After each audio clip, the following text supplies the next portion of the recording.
एक दिन बुद्ध के कुछ प्रमुख शिष्य उनके पास आए। उनमें आनंद, महाकश्यप और अनिरुद्ध भी थे। आनंद ने बुद्ध से कहा, भंते, हम आपकी शिक्षाओं को पूरी श्रद्धा के साथ मानते हैं। आप हमारे जीवन के पथ प्रदर्शक हैं। आपके विचार और उपदेश ही हमारे लिए अंतिम सत्य हैं। महाकश्यप ने भी सहमति में सिर हिलाया और कहा, हां भंते, आपके बिना हम अंधकार में होते। आप ही हमारे लिए भगवान हैं। जो भी आप कहते हैं वह हमारे लिए अपरिवर्तनीय सत्य है। बुद्ध ने उनकी बातें सुनी। उनकी आंखों में करुणा और ममता थी, लेकिन उनके होठों पर एक हल्की मुस्कान थी जो उनके गहरे ज्ञान को प्रकट कर रही थी। बुद्ध अपनी जगह से उठते हैं और एक पेड़ के नीचे चलते हुए रुकते हैं। वह शांत स्वर में बोलना शुरू करते हैं, आनंद, महाकश्यप और मेरे अन्य प्रिय शिष्यों, मैं तुमसे यह जानना चाहता हूं, क्या तुमने मेरी शिक्षाओं को अपने अनुभव के आधार पर परखा है? शिष्य थोड़े चौंक गए। आनंद ने उत्तर दिया, भंते, आपने जो भी कहा है हम उसे सत्य मानते हैं। हमें लगता है कि आपके शब्दों में कोई त्रुटि नहीं हो सकती।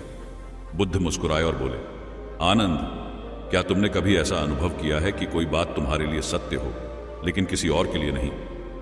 आनंद सोच में पड़ गया। वह बोला, भंते, हां, कभी कभी ऐसा होता है। बुद्ध ने आगे कहा, तो फिर यह कैसे संभव है कि मेरे शब्द हर किसी के लिए पूर्ण सत्य हों, यदि तुमने उन्हें परखा ही नहीं है? बुद्ध एक और उदाहरण देते हैं। वह एक पात्र में पानी भरते हैं और उसे उठाते हैं। मान लो एक व्यक्ति बीमार है। उसे एक वैद्य दवा देता है, लेकिन वह व्यक्ति उस दवा को केवल हाथ में लेकर बैठा रहता है और सोचता है कि यह दवा उसे ठीक कर देगी। क्या ऐसा होगा? शिष्य एक स्वर में बोले, नहीं भंते, दवा को लेना होगा, उसे पीना होगा और देखना होगा कि वह काम कर रही है या नहीं। बुद्ध ने मुस्कुराते हुए कहा, ठीक इसी प्रकार मेरे उपदेश भी तुम्हारे लिए दवा के समान है।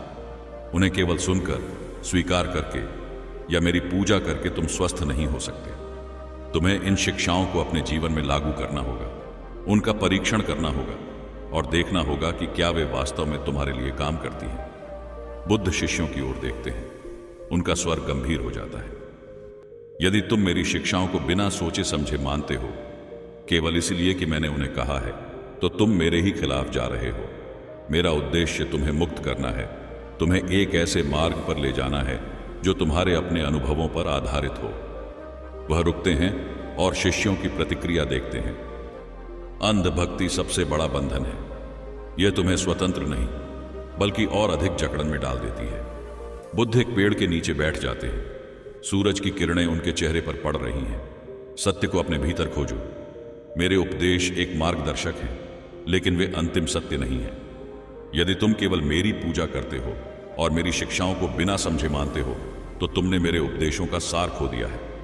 उन्होंने कहा, सत्य को जानने के लिए आत्मनिरीक्षण करो, तर्क करो और अपने अनुभवों से सीखो। यही तुम्हारी सबसे बड़ी भक्ति होगी। शिष्य बुद्ध के शब्दों को सुनकर आत्मविश्लेषण में डूब गए। उन्हें समझ में आ गया कि केवल श्रद्धा या भक्ति पर्याप्त नहीं है। सत्य की खोज आत्म प्रयास और अनुभव से ही संभव है।